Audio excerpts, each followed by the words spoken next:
Vamos ao terceiro módulo. Para quem ainda não assistiu os outros dois, é importante assistir. São dois vídeos sobre o diagnóstico do TDAH, como é feito. Outros diagnósticos que são possíveis em pessoas que têm sintomas parecidos com o TDAH. E agora eu tenho que falar para vocês, eu sou Jacques Clemente, sou médico, sou psiquiatra, eu tenho que falar para vocês sobre como é que se faz um diagnóstico, então, assim, né? Como é que se constrói um diagnóstico psiquiátrico sério, né? Primeiro que a gente nunca faz um diagnóstico com checklist, checando, né? Não é com escalas, com instrumentos que a gente aplica um questionário auto-aplicável. Os próprios manuais diagnósticos, como o DSM, o CID-10, eles não são suficientes. Por isso que tem uma formação extensa na vida do psiquiatra. Além dos 6 anos em medicina, tem mais 3 anos de residência em psiquiatria, às vezes mais um de subespecialização e toda a experiência ao longo da carreira. Eu já estou com 15 anos de experiência nessa área. Então, eu queria explicar para vocês como é que é feito esse diagnóstico bem feito, né? E por que tantos erros acontecem quando a gente pula algumas etapas.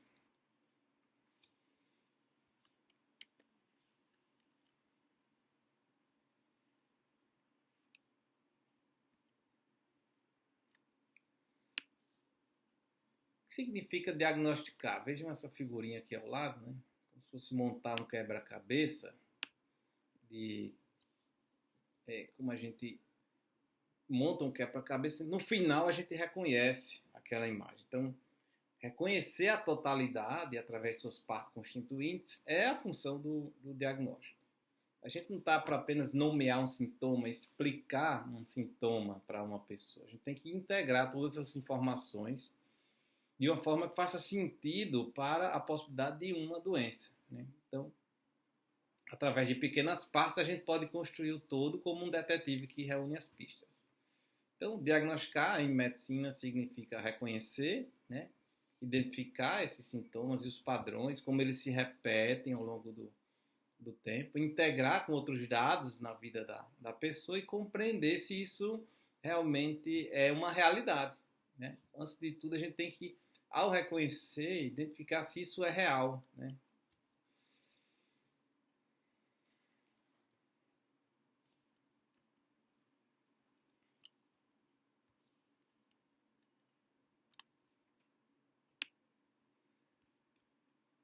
Seria um erro moderno, né? Seria a memorização no lugar do raciocínio. Então, o que muitos fazem hoje é reconhecer apenas o sintoma isolado. Ah, eu estou triste, eu estou com falta de atenção, eu estou com ideação suicida, eu estou com depressão, né?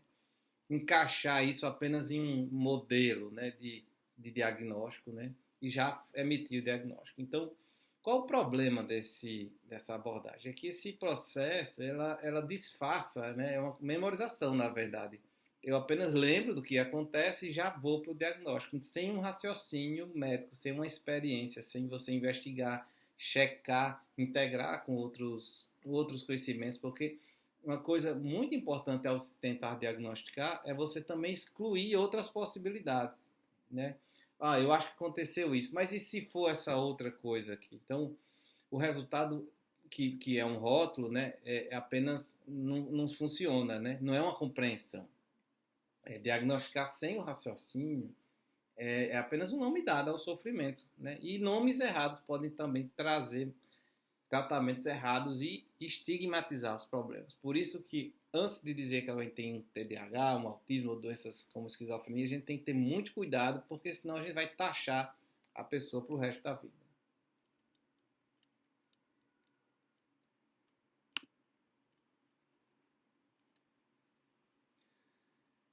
Existem duas formas também da gente diagnosticar na medicina, né? Essa diferença fundamental entre reconhecer padrão e compreender a doença, né? A, a compreender a doença é que faz parte do diagnóstico real. Por exemplo, reconhecer, identificar uma síndrome, né? Ela é útil, mas não é suficiente por si só. Por exemplo, eu reconheci, tem sintomas de depressão. Mas e como é a lógica para essa depressão acontecer? Essa lógica clínica, entender por que esses sintomas aparecem, em que momento aparecem, o que eles significam para o paciente. É o que faz a diferença. Então, por exemplo, quando você está diante de um luto, né, diante de uma perda, diante de um sofrimento que tem uma justificativa dentro da realidade, às vezes a gente não vai entender que é uma doença, né? Então, essa segunda forma que é um diagnóstico mais real, não é apenas assim, eu tenho isso e aquilo, portanto eu estou com tal doença. Os diagnósticos eles podem estar em 3 níveis. A gente pode diagnosticar, às vezes, sintomas, e isso é importante, né? É o que o paciente relata, é o que a gente observa. Depois, quando a gente agrupa mais de um sintoma, a gente vai dizer o nome de uma síndrome, por exemplo, síndrome ansiosa, síndrome depressiva, síndrome psicótica, síndrome manitiforme, né? Até que a gente pode chegar numa entidade, assim, que tem a causa, mecanismos, como é que ela evolui, como é que ela vai responder ao tratamento, que são as doenças. Então, por exemplo, transtorno de ansiedade generalizada, episódio depressivo agudo, episódio depressivo crônico, recorrente, esses são nomes mais específicos do que somente uma síndrome, né? Tratar um sintoma como se fosse uma doença é um grande erro na psiquiatria, na medicina, porque a gente vai confundir muitas vezes o que esse remédio se propõe a fazer na vida de uma pessoa.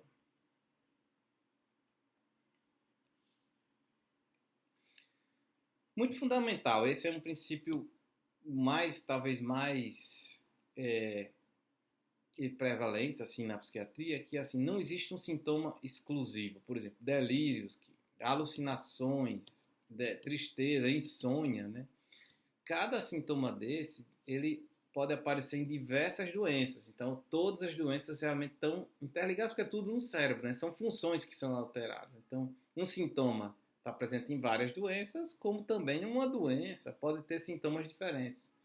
A depressão pode vir com tristeza e ideação suicida, mas também pode vir só com uma alteração de ânimo, de energia ou de culpa excessiva, né? Então, a esquizofrenia é a mesma coisa, pode ter só alucinações, desorganização do comportamento, do pensamento. Insônia, por exemplo, é um sintoma que está na depressão, na ansiedade, no bipolar, nas substâncias, em outras doenças clínicas como alterações da tireoide, asma, pneumonia, né? Tudo isso. Então, não é um marcador exclusivo. Então, o sintoma não é exclusivo de uma determinada doença. Não é patognomônico. Não existe sintoma patognomônico em psiquiatria. Então, significa que nenhum sintoma prova a presença de um diagnóstico. Algumas vezes em medicina isso existe, né? Aquele sintoma, aquele sinal já é praticamente uma associação direta com um diagnóstico. Na psiquiatria a gente vai ter mais da parte da inferência. Sempre as conclusões racionais são baseadas em muitos dados integrados. Então, esse é o fundamento real do diagnóstico psiquiátrico. A gente vai inferir, e a inferência tem sempre um grau de incerteza, a presença de alguma doença. Vamos na prática para o caso da desatenção, né? Dificuldade de concentração, impulsividade, vida desorganizada. O que esses sintomas definem? Eles não definem TDAH, eles definem um problema a ser investigado. Então, aqui sim faz parte, quando o paciente vem para um atendimento, a gente escutar esses sintomas e partir para uma investigação de várias outras situações, inclusive a situação de não ser uma doença, né? Isso a gente conversou na aula passada. A gente começa sempre o diagnóstico com a coleta de dados, então existe uma parte de metodologia da medicina, que é a história clínica, você sabe quem é aquela pessoa, os dados de identificação, a queixa principal, como esses sintomas evoluíram e tudo mais. A gente organiza, mapeia, né, formula uma hipótese diagnóstica e começa a testar. Se eu pensei que pode ser uma ansiedade ou uma depressão, como é que eu vou fazer a diferença a partir de agora? Então, a anamnese, a conversa com o paciente continua e a gente está o tempo todo revisando esses diagnósticos para saber se nós acertamos naquela hipótese. Então, cada etapa alimenta a etapa seguinte. Não existe como você começar pelo diagnóstico de TDAH. Eu vou agora investigar o TDAH. Não é isso que é o difícil da coleta que quando a pessoa parte do teste e vai para a coleta de dados, né, já muda completamente o raciocínio e a epistemologia do caso. E como é isso da gente testar, quando a gente não sabe a causa? Né? Isso leva tempo. Né? Nem sempre a gente consegue concluir um diagnóstico imediatamente, porque até a coleta de dados ela pode ser dificultosa, né? E isso não é fraqueza da psiquiatria, é muita honestidade científica. A gente elabora uma hipótese que aí, ao ser testada ao longo do tempo, a gente vai avaliando o paciente, vendo como ele se confirma, vendo se não se confirma, aí sim a gente vai se aproximando para mais da parte do diagnóstico real.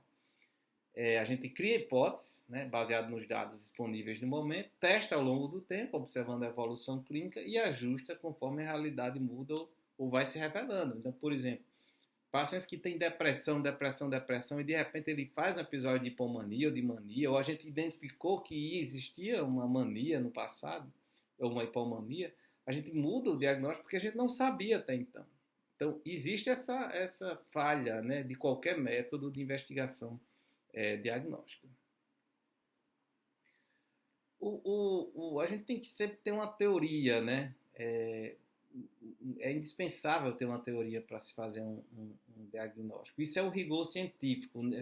Para não fazer as coisas intuitivamente apenas. Claro que a intuição ela funciona. Então, nós temos uma teoria geral, que a gente compreende que existe uma doença, o sofrimento é um indicativo de doença, a saúde dele como está, o adoecimento, até uma teoria mais específica, que há um conhecimento aprofundado sobre essa condição, por exemplo, a esquizofrenia, né, suas causas, como acontece, as variações, até a aplicação no caso individual. Nesse paciente, essa teoria aconteceu dessa maneira, né? É uma aplicação contextualizada a partir da história real e única da vida daquela pessoa, né, no seu contexto e toda a sua subjetividade. Por exemplo, a gente usa muito o DSM, né, que é o diagnóstico estatístico, né, que é o americano, né, da Associação Americana da Psiquiatria, que é muito útil, mas é muito insuficiente também. Porque o que é que esses manuais diagnósticos são? Eles padronizam a definição, né, clinicamente do que seria aquela doença. Elas são práticas para a gente fazer pesquisas, comunicar. Quando eu falo em esquizofrenia no Brasil, é a mesma esquizofrenia lá no Japão, né? Ela facilita também o trabalho em equipes multidisciplinares, porque a gente padroniza a nossa linguagem. Se eu estiver falando em um paciente com depressão, todo mundo vai a partir dali entender que está tratando daquela que a gente definiu como depressão. Mas eles não explicam a causa da doença, por exemplo, né? E eles usam muitas categorias heterogêneas e imprecisas. Se você pegar 2 sintomas, ele vai estar presente em várias doenças do DSM e do CID-10. Então, ela não substitui o diagnóstico clínico, que é a experiência do médico. Então, tanto o DSM como o CID-10 são ferramentas, são poderosas, mas são limitadas. A gente vai usar como ponto de partida, mas não como um ponto de chegada e não de partida, né? O DSM e o CID-10 eles obedecem um pouco àquela regra que diz que os fins justificam os meios. Então, assim, o método é para justificar a finalidade, né? Então, o que é que um diagnóstico preciso deveria ter, né? Primeiro, objetividade. A gente tem que se basear em dados observados, concretos, que são reproduzidos, ou seja, que a gente consegue ver, pegar, né? Não é só uma impressão do que a pessoa tem, né? Nem do avaliador também. A gente tem que ter a possibilidade de verificar, né? Confirmar a existência daquele problema, né? A gente também tem que ser possível refutar, ou seja, que alguém diga um motivo para que aquilo não seja verdade, né? Questionado por outros profissionais. Por exemplo, eu estou atendendo um caso junto com um psicólogo, eu digo, olha, esse caso me parece com isso, e ele diz, não, mas tem esses outros dados que cancelam, anulam, né, essa hipótese diagnóstica. Por exemplo, o caso de psicose, como a gente tem esquizofrenia, a gente faz um teste de urina e vê que o paciente está com uso de cocaína. Isso refuta a esquizofrenia e fala de uma psicose induzida por uma substância. Tudo tem que ter uma sistematicidade, que é um método, né, bem coerente, esse método tem que ser replicável, outras pessoas têm que poder usar o meu método, né, não é baseado no achismo, na conveniência, tem que ter validade, tem que corresponder à realidade do paciente, medindo o que realmente precisa ser medido, né? Eu não posso aqui dizer que o paciente está com depressão sem que eu consiga medir como esses sintomas de depressão no dia a dia dele.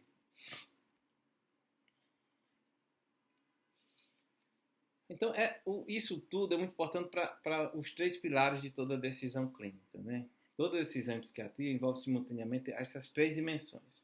O técnico científico, né? O que é que as evidências dizem, as provas dizem, qual é o diagnóstico mais provável, qual o tratamento mais eficaz. Mas também a gente está sempre tomando decisões baseadas no econômico. Quais são os recursos que eu tenho disponíveis para tratar essa condição? O que é viável para o paciente nesse momento? E, claro, dentro desse contexto ético-humanitário, de qual o melhor para o paciente como ser humano. Eu tenho discutido recentemente com alguns colegas um caso que eu estou atendendo de uma senhora que ela não quer ser internada em um abrigo de idosos porque ela quer continuar morando em albergues para poder ficar visitando várias cidades no país, mas só que ela é uma pessoa frágil, né? Então, a gente vai ter que respeitar a dignidade dela, a autonomia, o sofrimento, ou vamos ter que o Estado tem a função de agir? Isso é uma coisa ética humanitária da psiquiatria. E, então, o pilar mais importante é esse, né? Técnica sem ética é a desumanização, e a medicina tem que existir para servir o ser humano e não o contrário. Falando aqui um pouco mais de medicina, que a gente falou do diagnóstico, como é que a gente aplica esse diagnóstico no nosso dia a dia, tem alguns compromissos que são fundamentais para a medicina, que primeiro é o compromisso com o paciente, não com outras coisas, né? A gente tem que estar interesse da decisão clínica, está muito acima de conveniências, modismos, as pressões externas, a gente tem que ter o compromisso com aquela pessoa, né? Outra é ter o compromisso com respeito à verdade científica. A gente tem que trabalhar com o que a ciência demonstre, não com o que o paciente, o médico ou a família o que deseja que seja verdade, né? A gente tem que manter essa postura crítica. E daí um pouco dessa aula, porque a demanda por diagnósticos tem sido muito comum e muitas vezes sem o respeito à verdade do que a ciência diz. E muita responsabilidade profissional no sentido de reconhecer nossos limites também, né? Por exemplo, casos que eu não consigo atender, eu sugiro que o paciente procure outro médico, ou então que procure uma segunda opinião, ou então pedir uma opinião de um colega, ou pedir um parecer de outro colega, né? Para não tomar nenhuma decisão, muitas vezes precipitada.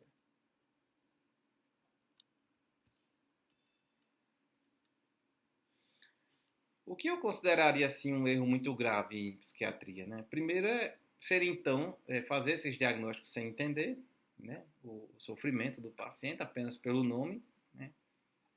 Tratar sem um diagnóstico, sem prescrever um remédio sem que eu possa pelo menos entender o efeito, em que esse remédio vai fazer um efeito, em qual diagnóstico, né?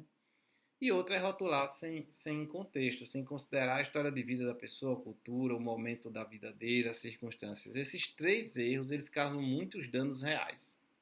São muitos tratamentos inadequados, muito estigma desnecessário, muita perda de confiança no próprio sistema de saúde. E é isso que eu gostaria que não acontecesse, que o nosso sistema de saúde, as pessoas, todos os atores, deixassem de confiar nos nossos diagnósticos. Vamos a um caso clínico ainda com a questão de não conseguir focar, né? Se o paciente chega lá e diz, não consigo focar, minha vida está desorganizada, esqueço compromissos, eu boto os critérios lá do DSM e diagnostico, você tem TDAH. Esses são sintomas típicos do TDAH.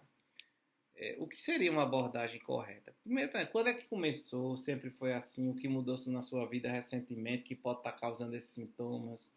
Isso melhora, por exemplo, nas férias, piora com o estresse, né? E vamos testar a hipótese de ansiedade, depressão, de burnout ou de um TDAH antes. Então, é o diagnóstico como um processo e não como um rótulo automático.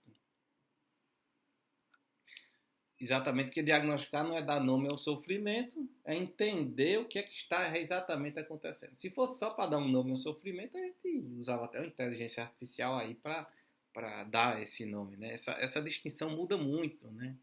O jeito de escutar, o jeito de perguntar, o jeito de tratar e o jeito de respeitar o paciente também na nossa frente muda completamente o entendimento.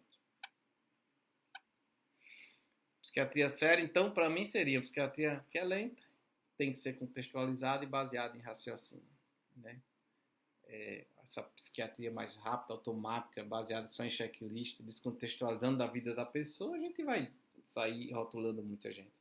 Se for com calma, vendo que é um ser humano por ali, que podem ter fatores ambientais, psicológicos, é uma base de dados mais rápida. A velocidade e praticidade tem muito lugar, mas a gente não pode pensar nisso quando a gente está falando de pessoas que podem ser rotuladas, né? Então, o bom psiquiatra ele não é o que mais diagnostica, é o que mais acerta quando decide diagnosticar. Acertar exige esse método, essa formação. A formação exige uma humildade de reconhecer quando acertar, quando tentar. Diagnosticar não é um poder, assim, um rótulo não é uma coisa que eu vou fazer para mudar a vida da pessoa, para mostrar que eu tenho poder sobre ela.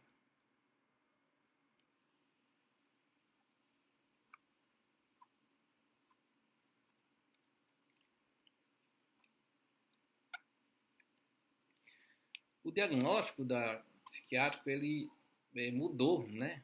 Assim como a medicina evolui, tudo, o diagnóstico também. Existia uma fase muito mais mágico-religiosa lá atrás, né? Com as pessoas, mitologia grega, por exemplo, né? Explicava as doenças como forças sobrenaturais. A gente tinha um diagnóstico muito mais ritualístico, né? Não tinha nenhum método científico nessa época. Existiu a fase naturalista, né? Que é a fase de Hipócrates, né? Que iniciou a observação dos sinais e sintomas.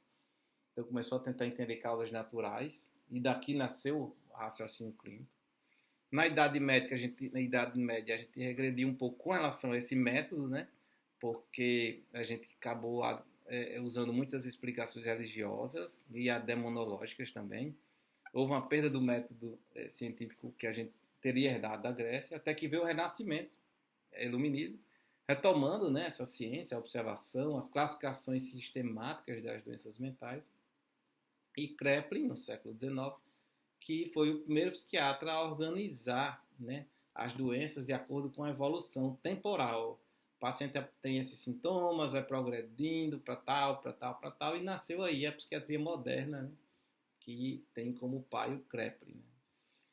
No século XX a gente teve Freud e outros, né, que introduziram a origem psicológica inconsciente desses conflitos que poderiam estar associados às doenças biológicas, e recentemente a gente tem uma classificação baseada em critérios que tem muita utilidade clínica, mas, como eu já comentei, tem uma limitação explicativa muito difícil.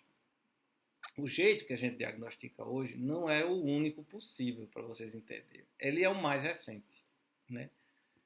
Você veja que cada época tinha o seu sistema de diagnóstico, né, a partir da visão de mundo daquela época. Então, compreender toda essa história vai ser fundamental para a gente não confundir o que é hoje do que é com a verdade absoluta. No futuro pode ser que isso seja diferente também.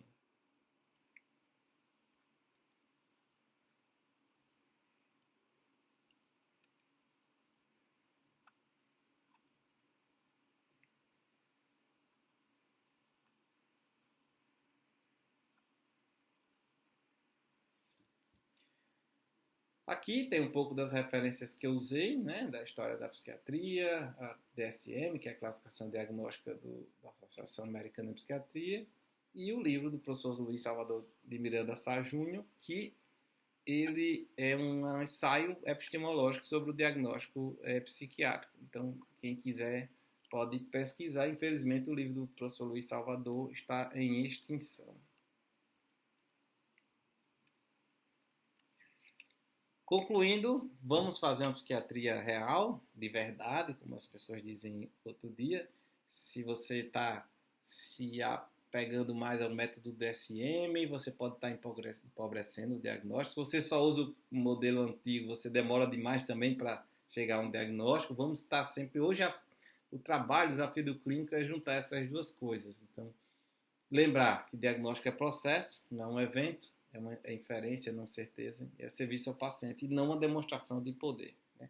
E que o bom psiquiatra não é o que mais diagnostica, é o que mais acerta quando se diagnosticar com método ética e humanidade. Até a próxima.